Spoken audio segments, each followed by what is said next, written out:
Dreamscape presents A Tree Born Crooked by Steph Post.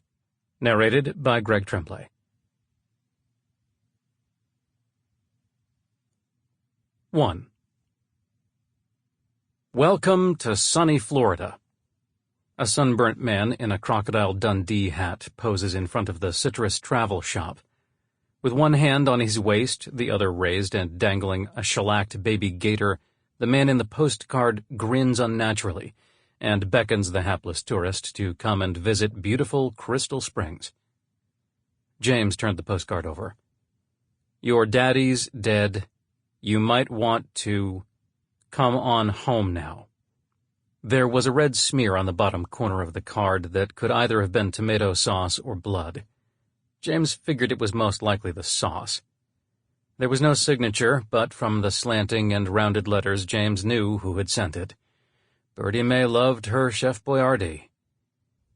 The sun was low in the hazy sky and struck James directly in the eyes as it skimmed over the top of the bank of mailboxes.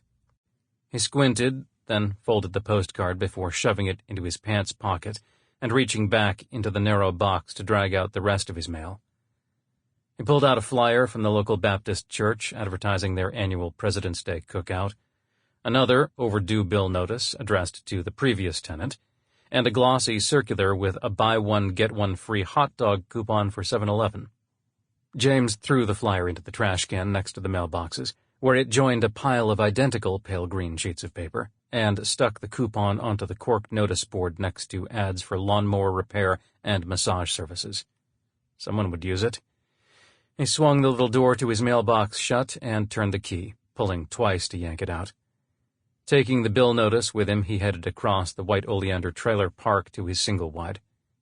James had only been living in the park for 6 months, but already he'd seen so many tenants come and go, he didn't bother to learn their names or make acquaintances.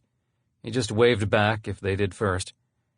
A heavy man in tight jogging shorts and nothing else nodded to James from the plastic lawn chair he had set up in front of his trailer door. The man raised his beer can as he passed by, but James shook his head and kept walking. He could see the outline of a woman standing at the ripped screen door, and he had been assaulted by her ear-piercing condemnations before. He did not want to be part of it this time. Outside of James's trailer, 2 boys were fighting over a yellow plastic tricycle. The younger one looked as if he had been socked in the face by the older one. James raised an eyebrow at the children, and they quickly took off, dragging the tricycle between them. When James got to the steps, his neighbor's Pomeranian rushed out from underneath the trailer and jumped between him and the door, yipping, Sample complete. Ready to continue?